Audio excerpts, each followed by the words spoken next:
श्री शिवाय नमस्तुभ्य मित्रों, जय महाकाल, हर हर महादेव। तो मित्रों, कैसे हैं आप सब? आशा करते हैं आप सभी लोग बहुत अच्छे होंगे।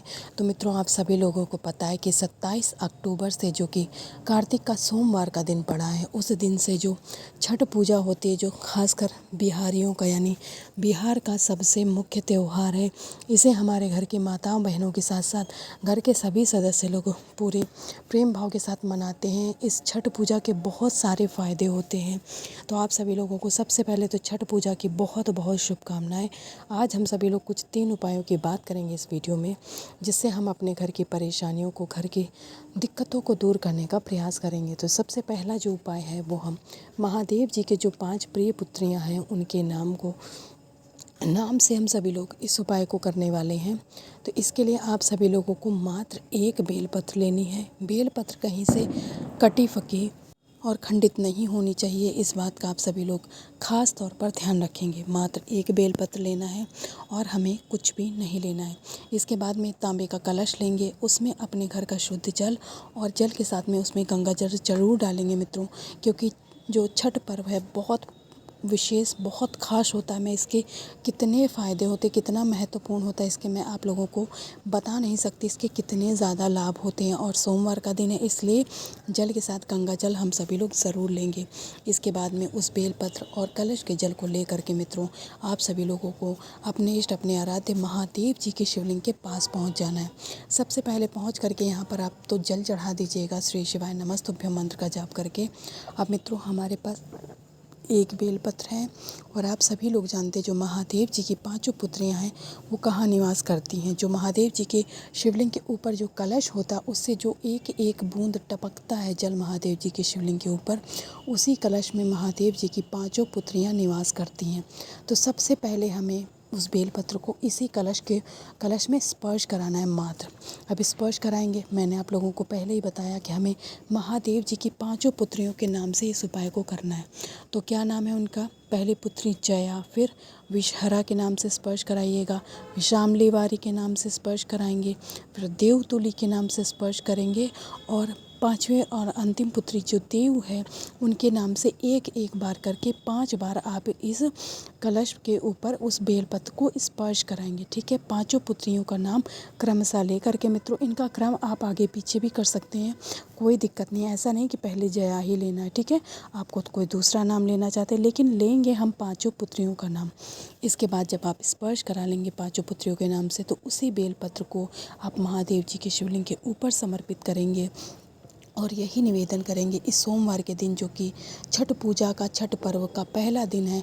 आपके जीवन की सभी परेशानियां, आपके जीवन के सभी दुखों का नाश हो, क्योंकि जो छठ मैया होती हैं मित्रों, वो बहुत दयालु होती हैं। हमारे जीवन की सभी परेशानियों को दूर करती हैं, हमें नए अवसर प्रदान करती हैं हमारे जीवन को सुधारने का। पहला उपाय बहुत खास है, छठ पूजा के दिन के करने वाले पहले उपाय को आप लोग समझ गए हैं। अब हम अपने जीवन के कष्टों को दूर करेंगे इस उपाय को करके। अब चलिए दूसरे उपाय की बात करते हैं मित्रों। इस उपाय को करने से घर में यदि माता लक्ष्मी का स्थायी वास नहीं है, पैसा आता है चला जाता है, आता है चला जाता है, तो आपको आज के दिन, छठ पूजा के पहले दिन यानी सोमवार के दिन, कार्तिक मास का जो सोमवार का दिन है, आपको लेना है 1 चुटकी हल्दी। बहुत ज़्यादा नहीं लेनी, मात्र 1 चुटकी हल्दी लेंगे। 1 चुटकी हल्दी लेने के बाद में आप सभी लोगों को एक दीपक लेना है, चाहे आटे का लीजिए चाहे मिट्टी का लीजिए।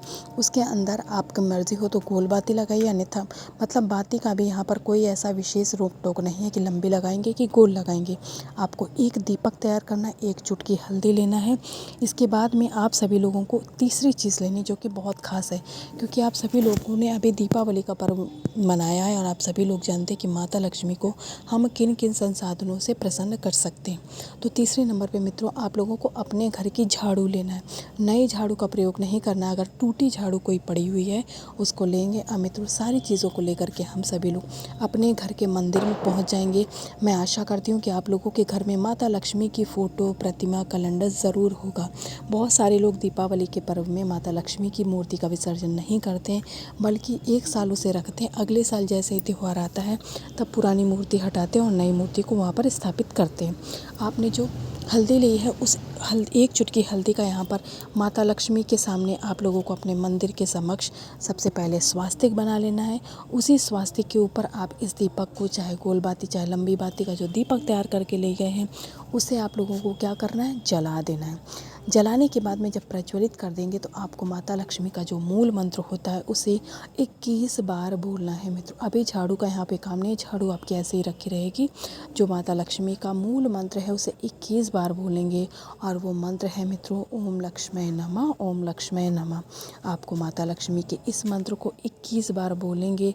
माता लक्ष्मी से एक ही निवेदन, एक ही विनती करेंगे कि वो आपके घर में स्थायी रूप से वास करें। आपके जीवन में बहुत कष्ट है, धन की कमी की वजह से परेशानियां आपका घर का पीछा नहीं छोड़ रही हैं। आप निवेदन करने के बाद में अब आपको झाड़ू उठाना है। झाड़ू उठा करके आप अपने घर के मुख्य दरवाजे के बाहर जाएंगे और उस झाड़ू को अपने देहले पर पटक करके एक ही बात, एक ही बोलेंगे मित्रों कि जो भी आपके घर की परेशानी है, जो लक्ष्मी को रोक रही है आपके घर में आने से, उस परेशानी का नाश हो। ठीक है, ऐसा बोल करके झाड़ू को पटक दीजिएगा मित्रों। यहाँ पर आपके घर में अगर कोई नकारात्मक ऊर्जा प्रवेश करने वाली होगी या किसी कारण से माता लक्ष्मी का वास नहीं हो पा रहा है तो वो परेशानी आपके घर से जड़ सहित समाप्त हो जाएगी। तो मित्रों, 2 उपायों की बात कर ली है और आप लोग समझ गए होंगे। अब हम लोग अपने इस छठ पर्व के दिन करने वाले तीसरे और अंतिम उपाय की बात करते हैं। इस उपाय को करने से मित्रों आपके घर में बहुत पुराना कर्जा हो, जिसे आप सदियों से लगे पर उसे उतार ही नहीं पा रहे हैं, आपके कर्जे समाप्त नहीं हो रहे हैं, तो आज आप लोगों को इस छठ पर्व के दिन 6 बेलपत्र लेना है। ठीक है, बेलपत्र कहीं से कटी फकी और खंडित नहीं होनी चाहिए। इसके बाद में हम लेंगे हरी वाली दूर्वा जो आती है, वो भी आप 6 लेंगे। इसके बाद में अक्षत चावल के दाने जो टूटे नहीं होते हैं, लंबे लंबे होते हैं पूजा वाले, वो भी आपको 6 लेने हैं। और कोई भी पुष्प किसी भी कलर का, किसी भी पौधे का, बस चढ़ाने वाला होना चाहिए। आपको 6 पुष्प, यानी ये चारों चीज़ें आपको गिनती में 6-6 करके लेनी है और चारों चीज़ों को आपको इकट्ठा करना है अपने घर की किसी पूजा की थाली में या किसी भी थाली में आप रख लीजिएगा। ऐसी कोई परेशानी वाली बात नहीं है कि आप कोई विशेष पात्र में ही रखेंगे।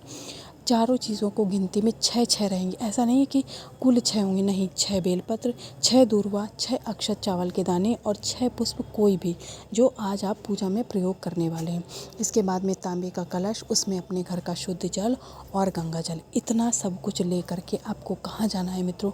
हमें कहीं और नहीं जाना है। आज तो छठ पर्व का पहला ही दिन है, हमें कहीं अर्घ देने नहीं जाना है, कहीं सूर्य देवता के पास पूजन नहीं करना। आपको अपने घर में जो शिवलिंग है महादेव जी का, छोटा बड़ा कैसा भी हो, आपको वहाँ पर जाना है मात्र। और जा करके आपने जो बेलपत्र ली है, सबसे पहले आपको बेलपत्र लेनी है। फिर बेलपत्र के ऊपर आपको दूर्वा रखनी है। जो आपने दूर्वा ली, चाहे पहले पुष्प रख लीजिए, पुष्प के ऊपर आप दूर्वा रखेंगे।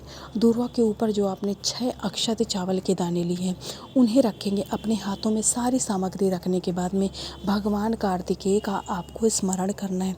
आप सभी लोग जानते हैं जो छठ पर्व है, इसे हल छठ भी कहीं कहीं बोला जाता है। और जो भगवान कार्तिकेय हैं उनका भी एक ही नाम है।